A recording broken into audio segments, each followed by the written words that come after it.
الحمد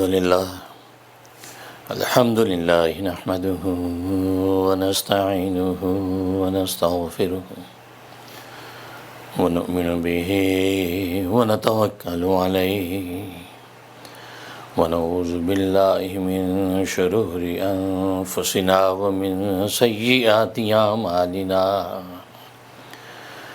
من يهده الله فلا مضل له ومن يضلله فلا هادي له ونشهد أن لا إله إلا الله وحده لا شريك له ولا نظير له ولا مثل له ولا مثال له ونشهد أن سيدنا وسندنا وشفيعنا وشفيع أمرنا وحبيبنا وحبيب ربنا ومولانا محمدا عبده ورسوله أرسله الله إلى كافة للناس بشيرا ونذيرا وداعيا إلى الله بإذنه وسراجا منيرا أما بعد فأعوذ بالله من الشيطان الرجيم بسم الله الرحمن الرحيم يا أيها الذين آمنوا اتقوا الله وكونوا مع الصادقين صدق اللہ۔ بزرگان محترم، برادرین عزیز اور میری اسلامی بہنیں، اللہ تبارک و تعالیٰ نے انسان کو دنیا میں اپنے نیابت اور خلافت دے کر بھیجا ہے۔ مقصد یہ تھا تاکہ انسان دنیا کے اندر امن و سلامتی کے ساتھ زندگی گزارے۔ اس لیے انسان کے وجود میں اللہ تبارک و تعالیٰ نے ایسے کمالات اور جواہر رکھ دیے تھے کہ جس کی وجہ سے اس کائنات کے تہذیب اور تمدن اور دین اور دیانت دونوں کو ساتھ لے کر چل سکتا ہے۔ حالانکہ ملائکہ نے یہ اعتراض کیا تھا کہ نحن نسبح بحمدک ونقدس لک، اے اللہ ہم تیری تسبیح کرتے ہیں، تیری تقدیس کرتے ہیں، گویا کہ ہم تیری نیابت اور خلافت کے زیادہ حقدار ہیں۔ لیکن اللہ تبارک و تعالی نے ارشاد فرمایا انی عالم ما لا تعلمون، جو چیز میں جانتا ہوں وہ تم نہیں جانتے ہو۔ تو گویا کہ بتلانا یہ مطلوب تھا کہ انسان کے اندر جو میں کمالات رکھے ہیں، جو خوبیاں اس انسان کے اندر رکھی ہیں، یہ انسان دنیا کی تہذیب و تمدن اور دین و دیانت کو بہترین طریقے سے لے کے چل سکتا ہے۔ حالانکہ ملائکہ نے یہ بھی شکایت کی تھی کہ اتجعل فیہا من یفسد فیہا ویسفک الدماء، کہ آپ زمین کے اندر ایک ایسی شخصیت کو اپنا نائب اور خلیفہ بنا رہے ہیں جو زمین میں فساد پھیلائے گا، خون ریزی کرے گا۔ یہ امن و سلامتی کے ساتھ کائنات کا نظام کیسے چلا سکتا ہے؟ ہم ہر وقت تیری عبادت و اطاعت میں رہتے ہیں اور سر منہ انحراف نہیں کرتے ہیں، تو گویا کہ ہم نیابت اور خلافت کو اچھے انداز سے لے کے چل سکتے ہیں۔ لیکن اس کے باوجود اللہ تبارک و تعالیٰ نے حضرت آدم علیہ السلام کو نیابت اور خلافت عطا فرمائی اور مسعود ملائکہ بنایا۔ ملائکہ نے سجدہ کیا آدم علیہ السلام کو، تو گویا کہ یہ نیابت اور خلافت آدم علیہ السلام سے ذریت آدم کے اندر جاری اور ساری ہو گئی۔ لیکن جب دنیا کے اندر ہم دیکھتے ہیں تو نتیجہ بظاہر اس کے برعکس نظر آتا ہے۔ جو بات ملائکہ نے کہی تھی کہ یہ انسان دنیا میں فساد پھیلائے گا، خون ریزی کرے گا، اپنوں کے گلے کاٹے گا، غصب اور ناحق جو ہے وہ ایک دوسرے پر تصرف کرے گا، تو وہ آج دنیا کے اندر ہوتا نظر آتا ہے۔ انفرادی سطح پر بھی یہ ہوتا نظر آتا ہے، اجتماعی سطح پر بھی ہوتا نظر آتا ہے، ریاستی سطح پر بھی ہوتا نظر آتا ہے، پھر بین الاقوامی سطح پر بھی ہوتا نظر آتا ہے۔ انسان انسانوں کے گلے کاٹتے ہیں، انسان انسانوں کے اوپر ایٹم بم مارتے ہیں، انسان انسانوں کے اوپر گولیاں برساتے ہیں، انسان انسانوں کی جانیں لے رہے ہیں، اور اللہ تبارک و تعالیٰ کی دھرتی پر اللہ تبارک و تعالیٰ کے حکموں کو توڑ کر اور دین کے اندر فساد پیدا کر رہے ہیں۔ تو جو اللہ تبارک و تعالیٰ نے اس انسان سے امید رکھی تھی کہ میری نیابت کا حق ادا کرے گا، تو بظاہر نتیجہ اس کے برعکس نظر آتا ہے۔ ہر طرف فساد نظر آتا ہے، ہر طرف خون ریزی نظر آتی ہے، جنگ و جدال نظر آتا ہے، خاص طور پہ آج کی اس تہذیب و تمدن کی دعوے دار دنیا میں، کہ جہاں پر انسان لٹریسی کی اپنی معراج کو پہنچ چکا ہے، تعلیم و تعلم کے معراج کو پہنچ چکا ہے، یونیورسٹی اور کالجز پوری دنیا کے نظر آتے ہیں اور لوگ تعلیم و تربیتیں کرتے نظر آتے ہیں، اس کے باوجود بھی آپ دیکھتے ہیں کہ اس دنیا کے اندر فساد اور خون ریزی ہو رہی ہے۔ آخر اس کی وجہ کیا ہے؟ کیا سبب ہے کہ یہ سب کچھ ہوتا نظر آ رہا ہے؟ جبکہ اللہ تبارک و تعالی نے انسان کے اندر تو وہ کمالات رکھے تھے کہ انسان جو ہے وہ جس کو آدم علیہ السلام کی صورت میں مسجود ملائکہ بنا دیا تھا، تو آخر کیا بات ہے کہ انسان وہ اپنے ان کمالات اور جواہر سے فائدہ نہیں اٹھاتا؟ وہ اپنے ان کمالات اور جواہر کو بروئے کار نہیں لاتا کہ دنیا میں امن و آشتی پیدا ہو؟ ہاں، جواب یہ ہے کہ انسان ان کمالات کو، جواہر کو جو اللہ تبارک و تعالی نے انسان کے اندر رکھے تھے، اس انسان کے اندر عقل کا جوہر رکھا تھا، اس انسان کے اندر علم کی استعداد رکھی تھی، یہ اپنے ان جواہرات سے فائدہ نہیں اٹھاتا، یہ دوسرے باطنی امراض کا شکار ہو گیا ہے، اس کے اندر رذائل پیدا ہو گئے ہیں، اس کے اندر فضائل اور شمائل نہیں رہے، بلکہ شمائل پیدا کرنے کے بجائے یہ اپنے اندر رذائل اور جو غزائل، جو غلاظتیں روحانی پیدا کرتا چلا جاتا ہے، جس کے نتیجے میں انسان آج پست ہوتا نظر آتا ہے، اور جو منشا اللہ تبارک و تعالیٰ کا تھا کہ یہ انسان دنیا کے اندر امن و سلامتی پیدا کرے گا، اس کے برعکس نتیجہ ہمیں دکھائی دے رہا ہے۔ اور اس کی سب سے بڑی بنیاد کیا ہے؟ جیسے کہ میں نے گزشتہ بیان میں عرض کیا تھا، شیخ العرب والعجم حضرت حاجی امداد اللہ مہاجر مکی قدس سرہ، جو ہمارے علماء دیوبند اور علماء بریلوی کے جو ہے وہ مرشد اعظم ہیں، تمام اکابر علماء دیوبند ان کے مرید ہیں، اور تمام بریلوی سلسلے سارے حضرت حاجی امداد اللہ مہاجر مکی پر جا کر ٹھہرتے ہیں۔ انہوں نے ارشاد فرمایا، اور یہ ارشاد حضرت حکیم الامت مجدد ملت مولانا اشرف علی تھانوی رحمہ اللہ تعالی نے نقل فرمایا کہ حاجی امداد اللہ صاحب نے اتنی عجیب بات فرمایا اتفاق، اس اتفاق کی جو جڑ ہے اس جڑ کو کوئی نہیں دیکھتا، شاخیں دنیا کاٹتی، اتفاق پیدا کرو، اتحاد پیدا کرو، مل کے چلو، مطلب یہ نعرہ سب لگاتے ہیں، ہر آدمی یہ بات کہتا ہے جی اتفاق سے رہنا چاہیے، ایک گھر ہے تو گھر میں سب خاندان اتفاق سے رہے، ایک محلہ ہے تو سارا محلہ اتفاق سے رہے، ایک شہر تو سارا شہر اتفاق سے رہے، ایک ملک ہے تو سارا ملک اتفاق سے رہے، اور پھر پوری دنیا، یہ سارے ممالک آپس میں ان کی خارجہ پالیسیاں آپس میں اتفاق اور اتحاد کا سبب دیں، یہاں تک کہ اس اتحاد اور اتفاق کے لیے اتحاد کا ایک ادارہ بن گیا جس کا نام بھی اتحاد سے تھا، جس کو اقوام متحدہ کہتے ہیں۔ اقوام متحدہ یہ کیا؟ یہ اتحاد، یعنی ساری کی ساری دنیا کے اقواموں کا اتحاد، یہ ایک مرکزی متحد کرنے کا ایک ادارہ قائم کر دیا تاکہ ساری کی ساری دنیا کے قومیں متحد ہو کر چلیں۔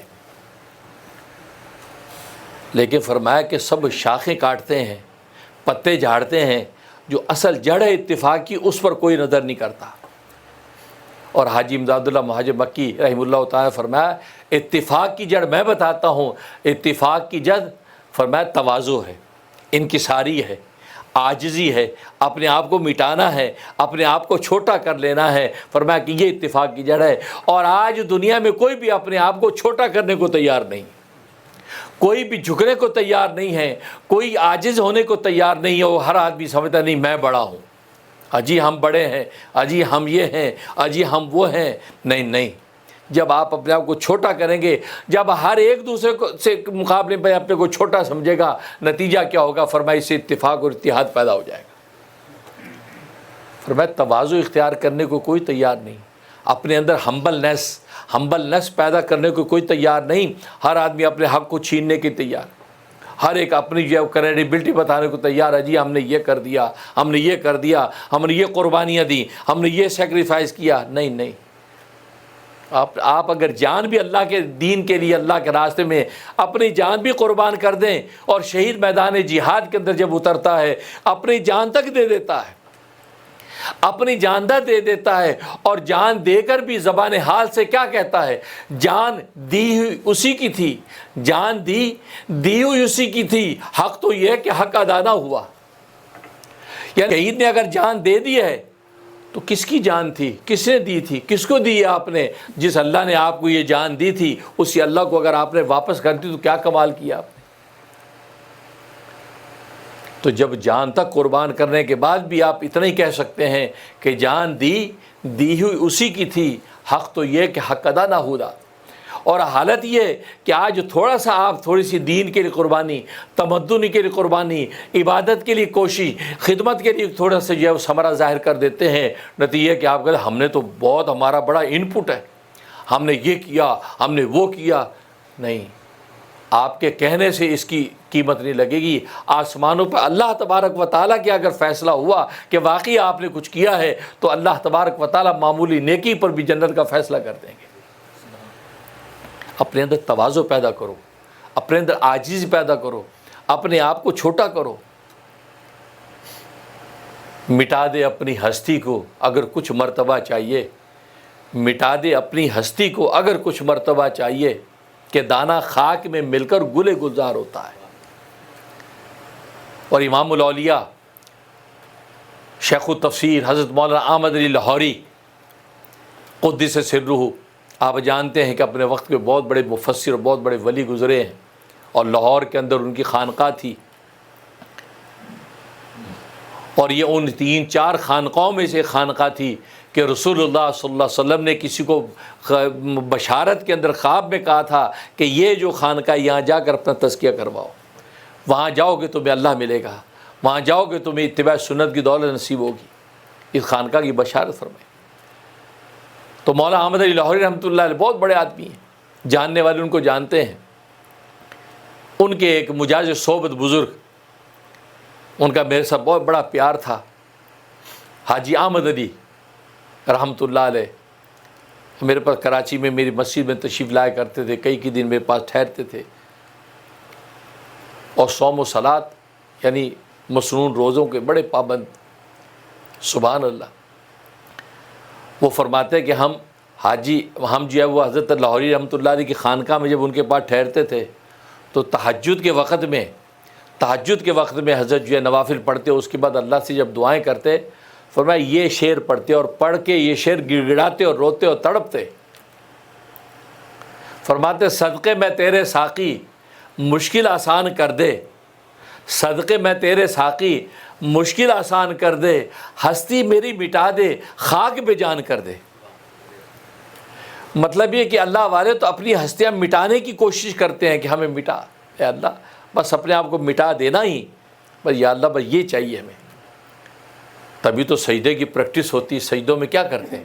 سجدے کی اس عملی تصور کے اندر اپنے آپ کو اتنا مٹاتے ہیں، اپنے پیروں کو اپنے سر کے برابر کر دیتے ہیں۔ آپ کے پیر اور آپ کے سر زمین پر برابر ہو جاتے ہیں، اس قدر اپنے آپ کو عاجز و فنا کر دیتا ہے انسان۔ اور اسی عاجزی کا وقت میں کیا بشارت ملی؟ کہا فرمایا کہ بندہ اللہ تبارک و تعالیٰ کے قریب سب سے زیادہ نماز میں ہوتا ہے، نماز میں سب سے زیادہ اللہ کے قریب ہوتا ہے، اور فرمایا جب سجدے میں جاتا ہے تو اتنا قریب ہو جاتا ہے کہ اس کا سر اللہ کے قدموں میں ہوتا ہے۔ اب دیکھو جتنا جھکتا چلا جا رہا ہے اتنا اللہ کے قریب ہوتا چلا جا رہا ہے۔ الصلاۃ معراج المومن، الصلاۃ معراج المومن، کہ نماز مومن کی معراج ہے۔ سرکار دو عالم صلی اللہ علیہ وسلم تو فزیکلی معراج کر کے آئے ہیں اور مقام احدیت تک پہنچے ہیں، اور وہاں سے جو تحفہ نماز کا ملا ہے، اب یہ مومن مسلمان جب اس نماز کو ادا کرتا ہے تو اللہ تبارک و تعالیٰ اس کو روحانی معراج عطا فرما دیتے ہیں۔ یہ سجدے میں جاتا تو اللہ کے قدموں تک پہنچ جاتا ہے۔ اب دیکھو عبادت میں جتنی فنائیت آتی چلی جا رہی ہے وہ اللہ کے اتنا قریب ہوتا چلا جا رہا ہے۔ تبھی تو اپنے آپ کو مٹانے میں خدا ملتا ہے، اور آج اس مٹنے پر کوئی تیار نہیں ہے۔ تو اتفاق کیسے پیدا ہوگا؟ ملکوں کا اتفاق کیسے پیدا ہوگا؟ دو ریاستوں کا اتفاق کیسے پیدا ہوگا؟ دو جماعتوں کا اتفاق کیسے پیدا ہوگا؟ دو افراد کا اتفاق کیسے پیدا ہوگا؟ کیوں اپنے آپ کو چھوٹا کرنے کو کوئی تیار نہیں۔ اب یہ چھوٹا یعنی انسان اپنے آپ کے اندر تواضع پیدا کرے اور یہ بڑائی اور کبر اس کی ختم ہو جائے، اس کا راستہ کیا ہے؟ اس کا راستہ صحبت صالح تورا صالح کند، صحبت طالح تورا طالح کند، کہ نیکوں کی صحبت اختیار کرو تو نیک بن جاؤ گے، اور بروں کی صحبت میں رہو گے تو برے ہوتے چلے جاؤ گے۔ صحبت، اس لیے قرآن نے کہا یا ایھا الذین آمنوا اتقوا اللہ، اے ایمان والو اللہ سے ڈرو، تقوی اختیار کرو، تقوی والی زندگی اختیار کرو، وکونوا مع الصادقین، سچوں کے ساتھ جڑے رہو، سچوں کی صحبتوں میں رہو، ان کی رفاقتوں میں رہو۔ وہ سچوں کی جب صحبتوں میں رہو گے تو تمہیں دو فائدے حاصل ہوں گے، کیونکہ صحبت سے دو فائدے حاصل ہوتے ہیں، ایک تعلیم کا اور دوسرا تربیت کا۔ اور تعلیم اور تربیت ہی سے انسان کی ترقی ہوتی ہے۔ تعلیم کا فائدہ حاصل ہوتا ہے کہ صحبت میں ہے تو علمی اگر کوئی اصلاح ہے تو وہ صحبت کی وجہ سے علمی اصلاح ہو جائے گی، کیونکہ صحبت سے مطلب اصلاح علمی ہے۔ اور عملی طور پر اگر کوئی کمی ہے تو اصلاح عملی ہو جائے گی۔ تو گویا کہ جس کی صحبت کے اندر آپ بیٹھے ہیں وہ صحبت کے اندر بیٹھے جس کے، وہ آپ کی کبھی علمی اصلاح کرے گا، کبھی آپ کی عملی اصلاح کرے گا، اور علمی اور عملی اصلاح آپ کی ہوتی چلی جائے گی تو آپ کے اندر تزکیہ پیدا ہوتا چلا جائے گا۔ آپ جو علم و معرفت کی معراج کو طے کرنے شروع کر دیں گے اور پھر اپنے پیدا کرنے والے کو جب پہچان لیں گے تو جب یہ معرفت ملی تو عبادت کا مزہ آ جائے گا۔ تو اس کے لیے صحبت اختیار کر، نیکوں کی صحبت۔ اور آج کی اس مشینی دور کے اندر یہ صحبت کا تصور ختم ہو گیا، خاص طور جب سے یہ سوشل میڈیا آیا اس کے بعد سے تو یہ بالکل ہی ختم، کہ کسی اللہ والے کے پاس جا کر چند منٹ بیٹھنا کیا ہوتا ہے، کسی عالم دین کے پاس جا کر 10 منٹ گزارنا کیا ہوتا ہے، یہ صحبتوں کا سلسلہ ختم۔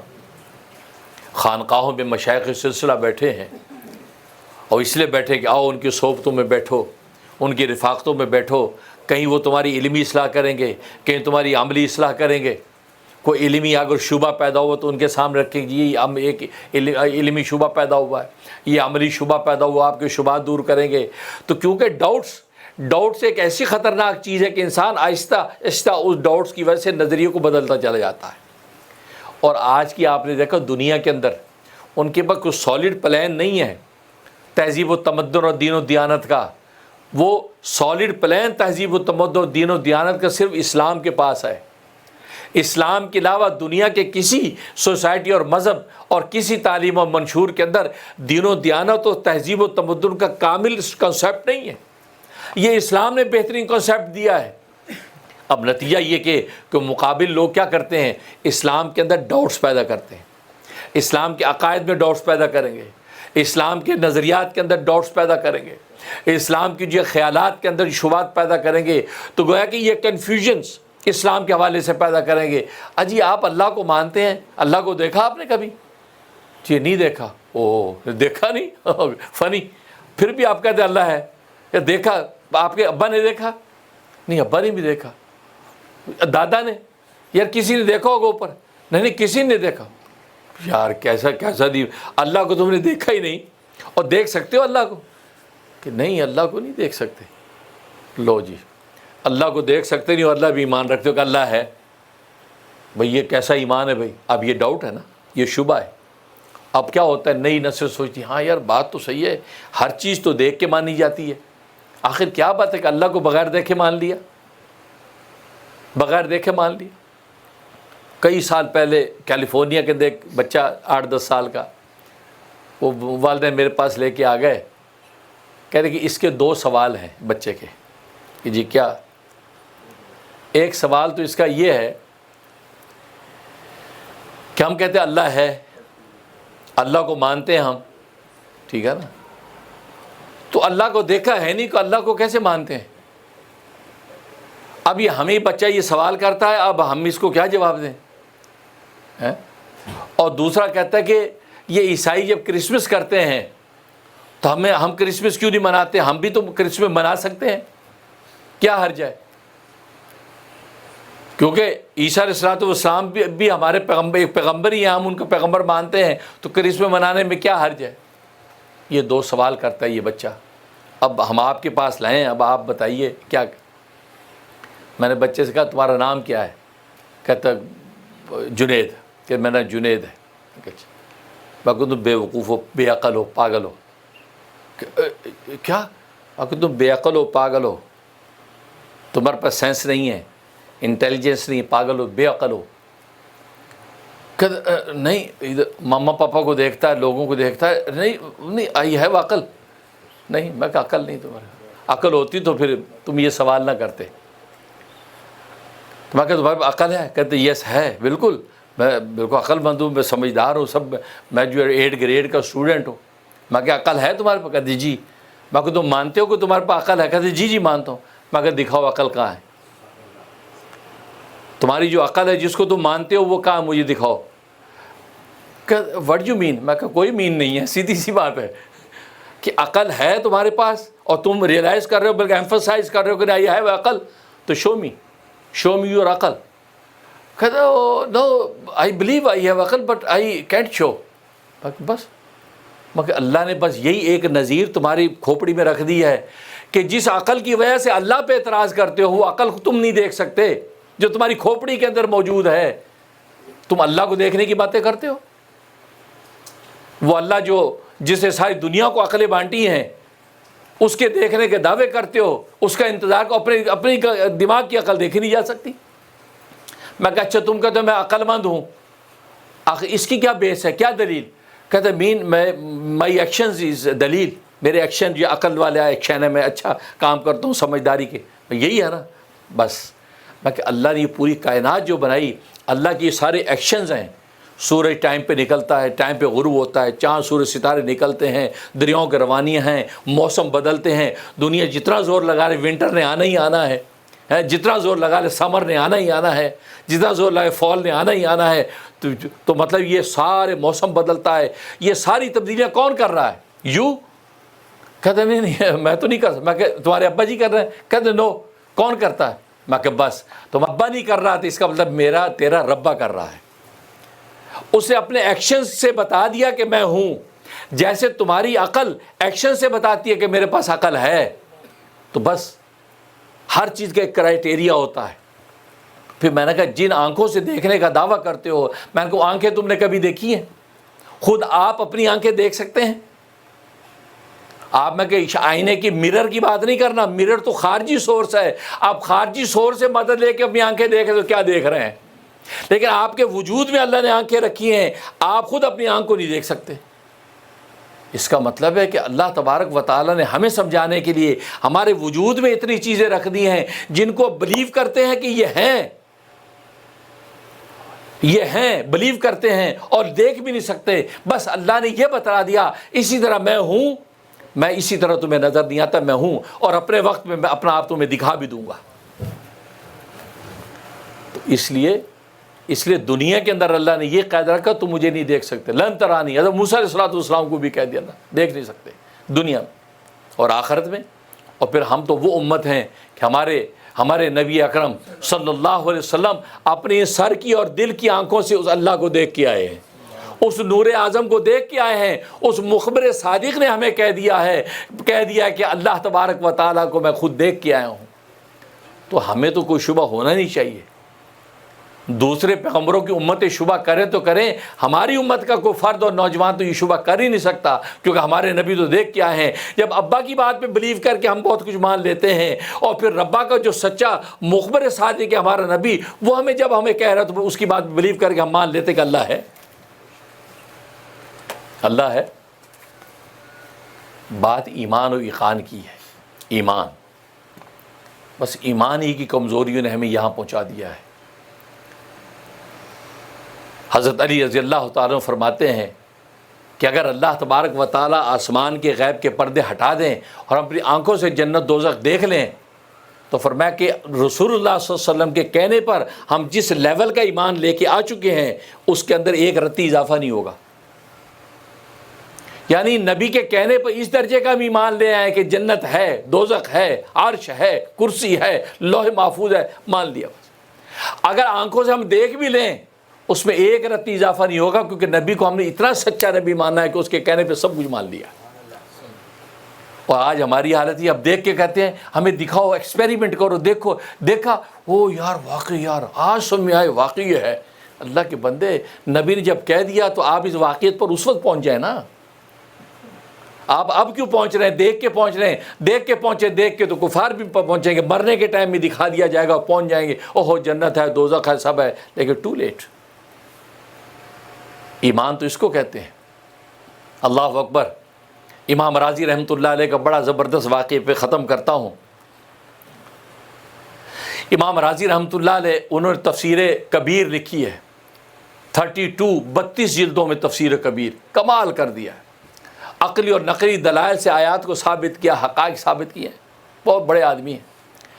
انہوں نے اللہ تبارک و تعالیٰ کے وجود کو ثابت کرنے کے لیے کہ اللہ ہے، اس پر عقلی دلائل اکٹھے کیے، عقلی دلائل 99 دلائل ہو گئے۔ اب سوچ رہے کہ یار 100 پورے ہو جائیں، اب 100ویں دلیل ڈھونڈ رہے ہیں، عقلی سارے دیکھ رہے ہیں، محسوسات کی مثالیں، 100ویں دلیل نہیں پتہ لگ رہی۔ اب آخر باہر نکلے کھیتوں میں، ٹہل رہے ہیں کھلی ہوا میں، سوچ رہے ہیں کہ یار 100ویں دلیل مل جائے۔ تو ایک جو کاشتکار کسان کو دیکھا، وہ ہل چلا رہا تھا، اس کے پاس گئے۔ اب وہ تو دیہاتی سا آدمی تھا، کہا کہ میں نے اللہ کے وجود کو ثابت کرنے کے لیے کہ اللہ ہے، میں نے جو ہے وہ 99 دلائل اکٹھے کر لیے ہیں، بس ایک اور دلیل مل جائے تو 100 پورا ہو جائے۔ جیسے آج کی زبان میں جی سینچری پوری ہو جائے گی، وہ ایک دلیل نہیں مل رہی۔ اب یہ کہا تو وہ دیہاتی نے اپنا ہل چلا رہا تھا، اس نے اپنے بیل روکے اور وہ ہل کا ڈنڈا نکالا اور نکال کے امام راضی کے پیچھے، امام راضی آگے گئے، وہ ڈنڈا لے کے پیچھے پیچھے، امام راضی بولنے لگے سمجھ گئے، 100ویں دلیل سمجھ میں آ گئی، جو نالائق 99 دلیل نہ مانے اس کا علاج مولا بخش ہے، اس کا بھی ڈنڈے سے اس کی خبر لینی چاہیے، اس کی مرمت ہونی چاہیے۔ تو کہتے 100ویں دلیل سمجھ میں آ گئی۔ یہ امام راضی کتنا بڑا آدمی۔ اب ان کے انتقال کا وقت آ گیا۔ اب جب انتقال کا وقت آتا تو اس وقت میں ابلیس آتا ہے، ابلیس گمراہ کرنے کے لیے آتا ہے، طرح طرح کے وسوسے ڈالتا ہے۔ اب آیا امام راضی، اب امام راضی جو کا لیول اسی لیول کے وسوسے ڈالنے آ گیا۔ اب بالکل قبض روح کا وقت ہے اور آ کے شبہ ڈال دیا۔ امام راضی ساری زندگی کس کی عبادت کی؟ ظاہر ہے انہوں نے جواب دیا اللہ کی عبادت کی۔ کہا اللہ دیکھا، اللہ ہے بھی کہ نہیں، ایسی عبادت کرتا رہا۔ تو امام راضی اپنی پہلی دلیل پیش کی، 99 دلائل جو پہلی دلیل پیش کی۔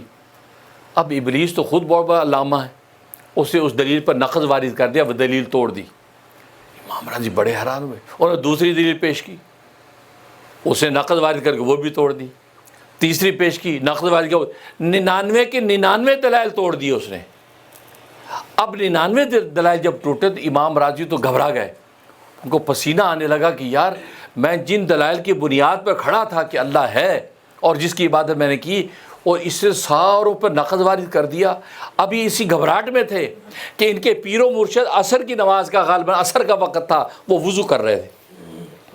یہ پیر و مرشد جو ہوتے ہیں نا، یہ اللہ تبارک و تعالی دنیا میں اپنے مریدوں کو سنبھالنے اور سنوارنے کے لیے پیدا کیے ہوتے ہیں۔ جیسے اللہ نے ملائکہ پیدا کیے ہیں کہ جبرائیل تیرا یہ کام، میکائیل تیرا یہ کام، اسرافیل تیرا یہ کام، اسرائیل تیرا یہ کام، اللہ نے آگے کام بانٹ رکھے ملائکہ کے اندر۔ ایسے یہ جو مشائخ ہیں، یہ پیر و مرشد ہیں آپ کے، یہ اللہ نے ان کے مرید ان کے سپرد کر رکھیں کہ تم نے اب ان کو سنبھالنا اور سنوارنا ہے، یہ تیری سپرد، یہ تیرے سپرد، یہ تیرے سپرد، کیونکہ اللہ تبارک و تعالیٰ ایک نظام کے تحت چلاتے ہیں۔ ورنہ براہ راست اللہ سب کچھ کرنا چاہیں تو پھر جبرائیل اور میکائیل کی بھی کیا ضرورت ہے؟ ڈائریکٹ بارشیں برسائیں، جی میکائیل بارش برساؤ، میکائیل پودے اگاؤ، جبرائیل فلاں جگہ وہی لے کر جاؤ۔ اللہ خود سب کچھ کر سکتا ہے، لیکن خود کرنا وہ بادشاہوں کا بادشاہ ہے، اس کو بادشاہی انداز میں دنیا چلاتے دکھانی ہے، اس لیے ساری نظام بنائے، اسباب بنائے۔ اب وہ پیر و مرشد وضو کر رہے ہیں، ادھر اللہ تبارک و تعالی نے ان کو کشف، ان پر ظاہر فرمایا کہ تیرا مرید تو اس وقت مشکل کے اندر ہے، اور اس کے تو ایمان چھیننے کے لیے بھی اس پہنچ چکا ہے، اور یہ بات ہو رہی ہے۔ اب یہ وضو کر کے ہاتھ میں یوں پانی تھا شیخ کے۔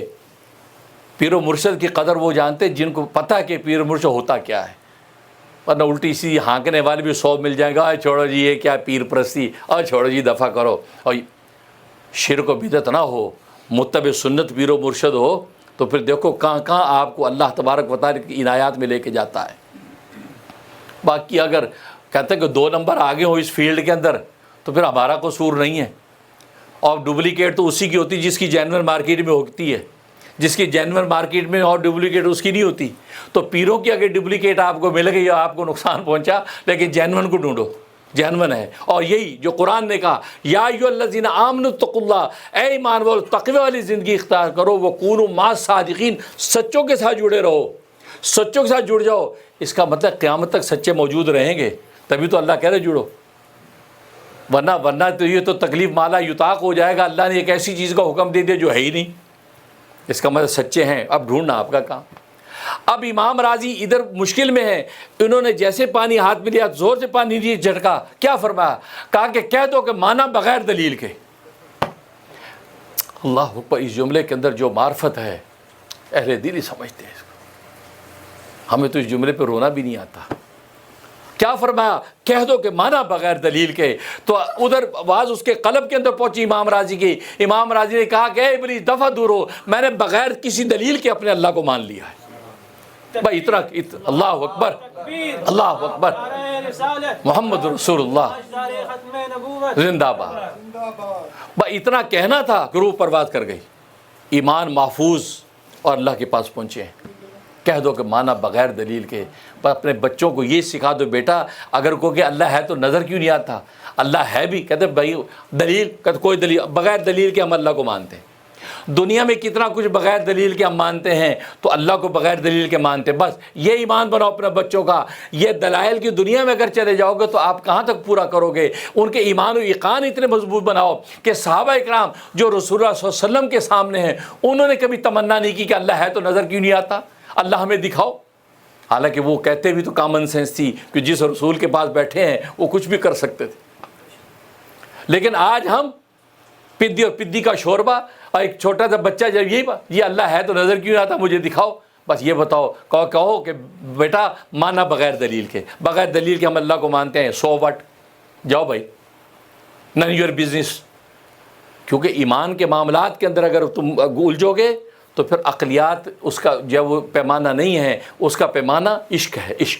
عشق اور محبت. جب عشق و محبت کامل ہوتی ہے تو پھر ایمان و یقین مضبوط ہو جاتا ہے. اور آج کی دنیا میں ایمان و یقین ہی کو ڈاؤں ڈول کرنے کے لیے ڈاؤٹس پھیلائے جاتے ہیں. ان ڈاؤٹس کے اندر نہ پڑو, جوابات ہر چیز کے علماء نے دے دیے ہیں, لیکن اپنے ایمانوں کو مضبوط کرو. اور میں نے جیسے عرض کیا, اتفاق اگر چاہتے ہو تو اس اتفاق کا حل یہ کہ اپنے اندر تواضع پیدا کرو, فنائیت پیدا کرو, اپنے کو چھوٹا سمجھو. جب چھوٹا سمجھو گے تو انشاءاللہ پورے ماحول معاشرے میں اتفاق اور محبت پیدا ہو جائے گی. اللہ تبارک و تعالی عمل کرنے کی توفیق نصیب فرمائے, آمین یا رب العالمین.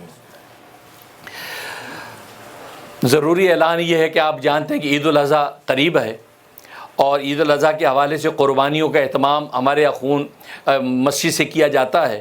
تو جو حضرات ناظرین رحم ٹی وی کے ذریعے سے مجھے سن رہے ہیں یا یہاں جو موجود ہیں, تو اگر جو اپنی قربانیوں کے حوالے سے ہماری خدمات دینا چاہتے ہیں تو یہاں شیخ عبداللہ موجود ہیں.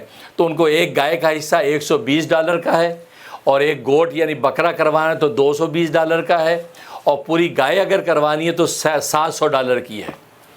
تو ناظرین جو سن رہے ہیں وہ بھی, اور جو یہاں موجود ہیں وہ اپنا حصہ ڈالنا چاہیں تو اپنے نام دیں, اور شیخ عبداللہ کو یا امام نعیم صاحب کو جو ہے اپنے حصے جمع کروا سکتے ہیں. پھر آپ کے پورے نام کے ساتھ ڈیٹیل کے ساتھ پاکستان, انڈیا اور بنگلہ دیش کے غریبوں کے اندر جو ہے ہم وہ قربانیاں کرتے ہیں. اس کی پوری ویڈیوز, پوری ڈیٹیل جو ہے ہماری جو ہے وہ منیری لنگر کی فیس بک کے اوپر آ جاتی ہے. 20 سالوں کی بھی ساری منیر لنگر کی فیس بک کے اوپر